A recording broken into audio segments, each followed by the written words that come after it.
the Association of Free and Independent Trade Unions. The strength of Serbia. In 1991, prompted by a desire to show that it was democratic, the regime of the Socialist Party of Serbia passed a law on the formation of trade unions.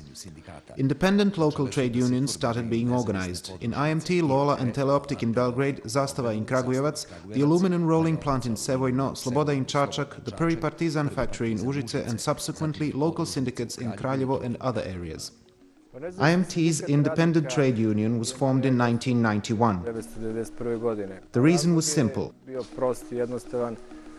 Production had begun to decline, wages dwindled, and the state-run trade union made no effort to prevent the decline in the IMT workers' standard of living.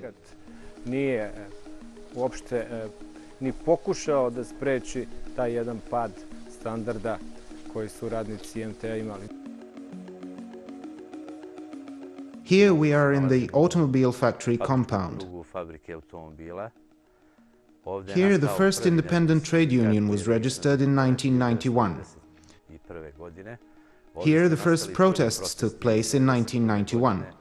It was here that we first rebelled against Slobodan Milošević's regime and the abnormal working conditions that prevailed. Of course, when we rallied people to the protest, over 5,700 enlisted in the independent trade union.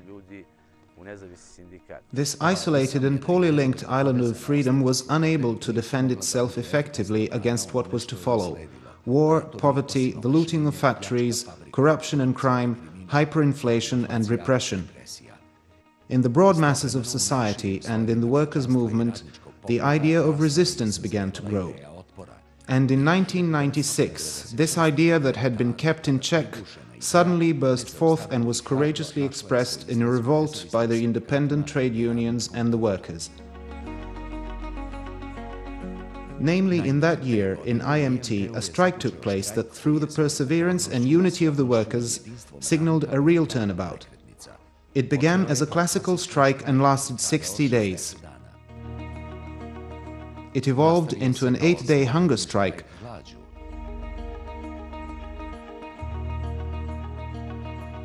and finally spilled out onto the streets of Belgrade.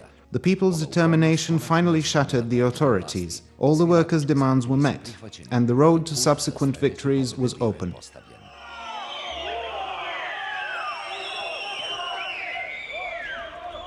The important result of this strike was that the metal workers staged a protest in Kragujevac. It was a massive joint protest of the armaments factory workers that was closely linked to our trade union.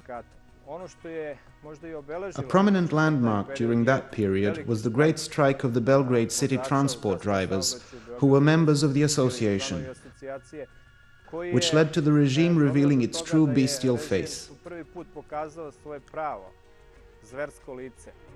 The militant wing of the independent trade unions ultimately merged into a unified organization, and the AFITU was at last born.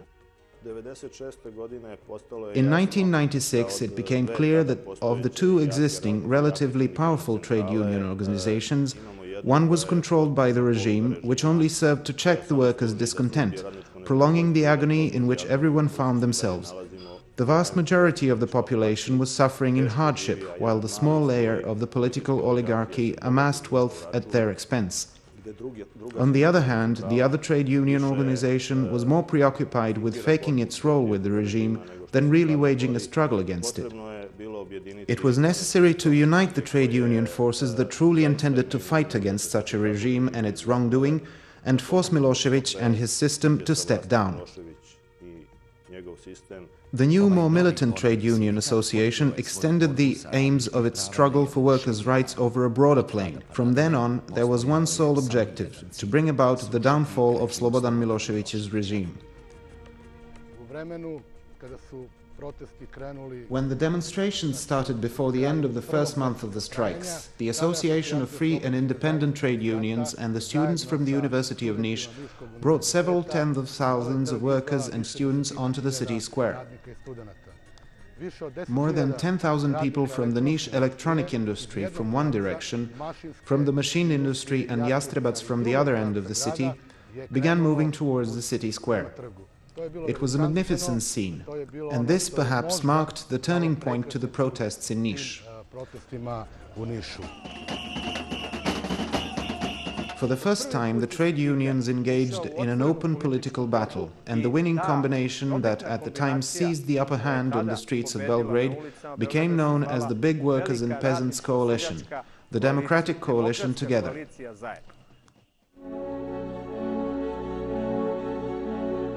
The regime reacted ruthlessly to this first great democratic victory.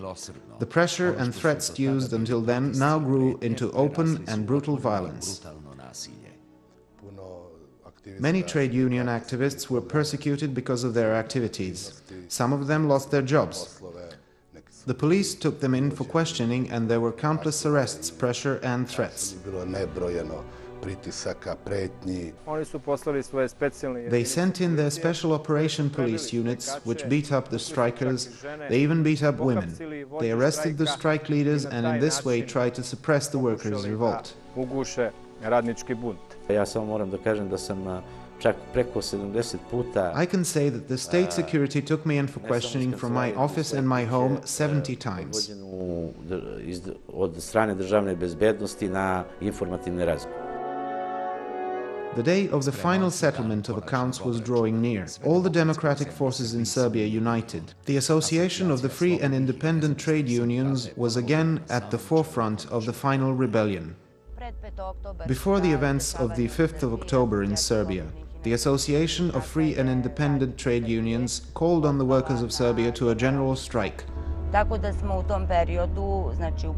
We sent out a public call to people who still had jobs in Serbia to leave their workplaces, for private business owners to leave their shops, and for Serbia simply to come to a standstill so as to try to make a fresh start.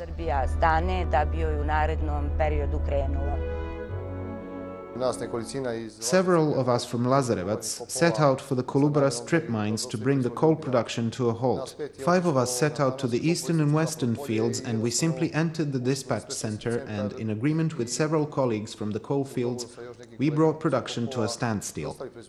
After making the large-scale preparations early in the morning on October 5th, a large column set out towards Belgrade to say enough to the regime of Slobodan Milosevic and the rule of his oligarchy. Having settled our own personal affairs, we set out for the showdown. We were prepared even to lay down our own lives for what we believed in at that moment. Our men were among the first to enter the parliament. Inside, they came across countless members of the internal security who surrendered of their own accord. We stayed there the whole night to defend what we had seized. Then, in a long convoy of 40 or 50 coaches, 100 passenger cars and countless supporters, we set out for Užice on our return from the trip that brought changes. What we experienced along the way is indescribable. People came out of their houses and greeted us with gifts. They gave us food and drinks. They invited us into their homes. They danced, they sang and rejoiced. After the victory of DOS in the Republic elections and the appointment of Dragan Milovanovic as the Minister of Labor in the government of the Republic of Serbia, allegations began that the AFITU in the new political circumstances had lost its fighting edge. In the period after October the 5th, we dismissed several directors appointed by the DOS. We were dissatisfied with their work and we demanded their dismissal. This was done.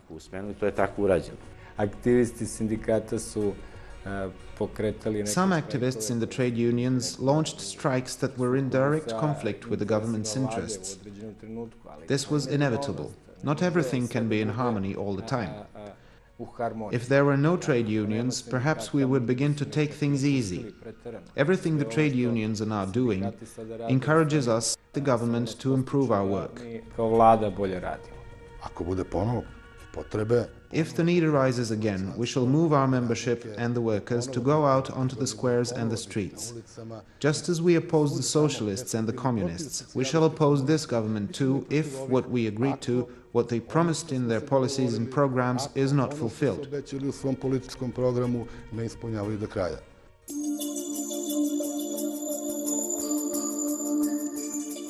After the events of October 5th, there was a tremendous inflow of members into the Association of Free and Independent Trade Unions.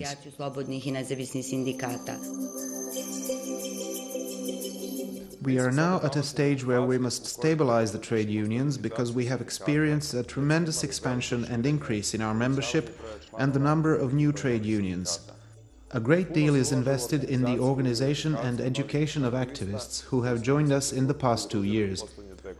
We believe that this investment will only produce its full effect in the years to come. According to the late figures, the association now numbers around 300,000 members. We have over 2,000 registered trade unions. In the region of Kragujevac, we have about 150 organizations that belong to the Association of Free and Independent Trade Unions. We are one of the numerically most powerful trade union organizations in the region of Kragujevac. We have 26,000 members. Today we have slightly over 10,000 members. There is a constant inflow of new members and 100 factory trade unions within the framework of the district committee. In Lazarevac, there are 14 organizations within the AFITU. They are linked vocationally and territorially through us to our headquarters in Belgrade.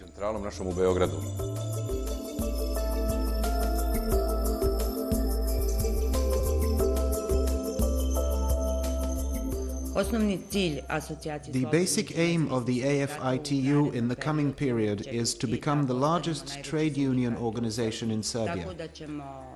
We shall place the greatest emphasis on strengthening and broadening the social dialogue, promoting the work of the Social Economic Council, on improving working and living conditions. One of the essential tasks in the future will be to insist on the issue of sharing out trade union property.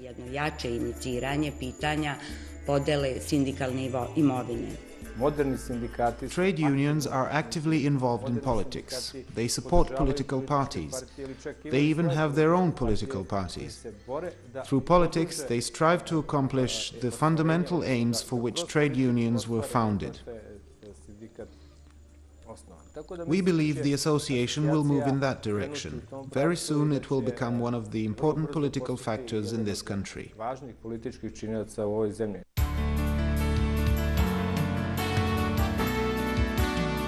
The Association of Free and Independent Trade Unions.